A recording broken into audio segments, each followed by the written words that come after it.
Hello aspirants, स्वागत है आप सभी का स्पीडर शॉर्ट हैंड क्लासेज के इस यूट्यूब प्लेटफॉर्म में। दोस्तों, आज के डिक्टेशन लगभग 85 शब्द प्रति मिनट की गति से 6 मिनट की होगी, जो कि निबंधमाला के एक निबंध पर आधारित है। डिक्टेशन से संबंधित कुछ कठिन शब्दों की आउटलाइंस यहाँ पर दी गई है, जो कि ऋषि प्रणाली पर आधारित आंकड़ों और शब्द चिन्हों का प्रयोग कर बनाई गई है।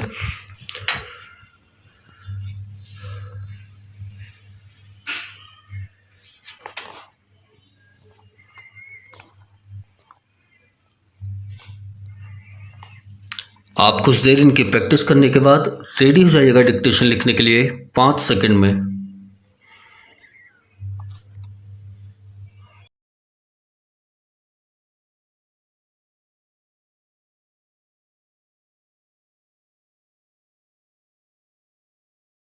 स्टार्ट। वास्तव में कला क्या है, इसका सही उत्तर दे पाना सरल नहीं है। राष्ट्रकवि मैथिली शरण गुप्त ने कला के संदर्भ में अपना मत व्यक्त करते हुए कहा है, अभिव्यक्ति की कुशल शक्ति ही कला है।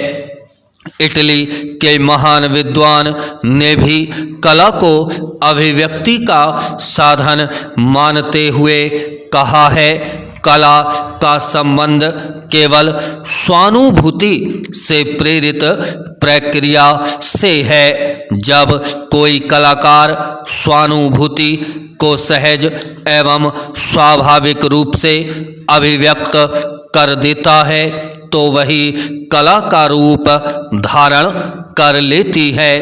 अतः अभिव्यक्ति की पूर्णता ही कला है, अभिव्यक्ति ही उसका सौंदर्य है। ब्रह्मचेंज।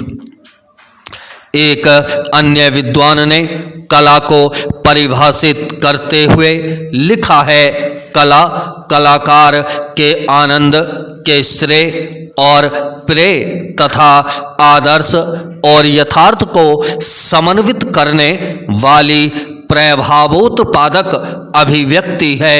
ब्रह्मचेंज। वास्तव में कला सुंदरता की अभिव्यक्ति है और समृद्धि की परिचायक है। कहा जाता है कि जिस जाति की कला जितनी समृद्ध और सुंदर होगी, वह जाति उतनी ही गौरवशाली और प्राचीन होगी। इसलिए कला को किसी भी राष्ट्र की संस्कृति का मापदंड भी कहा जाता है। जब व्यक्ति भौतिक रूप से सुरक्षित होता है और उसे किसी बात का भय नहीं होता, तब वह मानसिक और आत्मिक संतुष्टि को प्राप्त करने की दिशा में प्रयासरत होता है। इस क्रम में जब उसकी अतिरिक्त ऊर्जा सौंदर्यानुभूति के रूप में प्रकट होती है तो कला कहलाती है। कला निरंतर ऊंचा उठने के प्रगतिशील विचार की परिचायक है।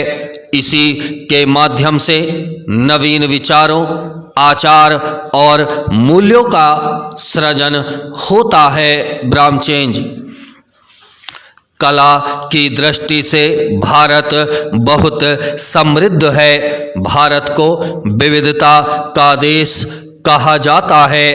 कला के संदर्भ में भी भारत में बहुत विविधता है, जो इसे संसार के अन्य सभी देशों से विशिष्ट बनाती है। भारत के परिप्रेक्ष्य में देखा जाए तो नृत्य, चित्रकला, हस्तकलाएं, भित्ति चित्र, गीत संगीत, अभिनय, साहित्य, भवन निर्माण आदि सभी कला की परिधि में शामिल किए जाते हैं। बिहार की मधुबनी चित्रकारी, ओडिशा की पत्ता चित्रकारी, आंध्र प्रदेश की निर्मल चित्रकारी, पंजाब का भांगड़ा नृत्य, गुजरात का डांडिया, असम का बिहू नृत्य, भरतनाट्यम नृत्य,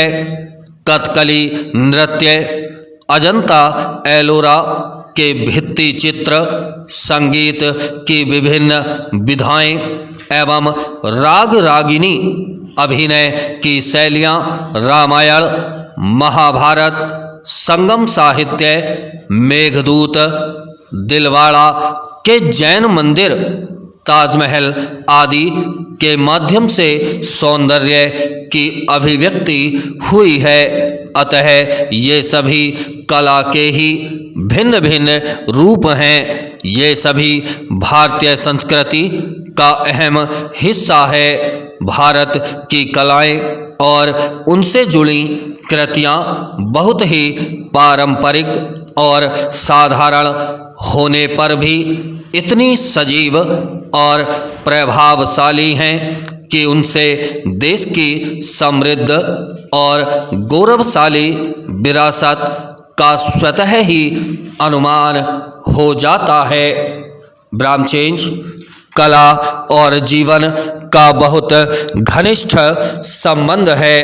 कला के विकास का उद्देश्य कभी आत्मानुभूति होता है तो कभी आनंद और विनोद। कला के माध्यम से कभी संघर्ष किया जाता है तो कभी उस संघर्ष से मुक्ति पाई जाती है। कला यश प्राप्ति, धन प्राप्ति, शांति प्राप्ति तथा समाज को सही मार्ग दिखाने का माध्यम भी बनती है। हिंदी के प्रसिद्ध विद्वान बाबू गुलाब राय ने जीवन में कला की महत्ता को दर्शाते हुए लिखा है।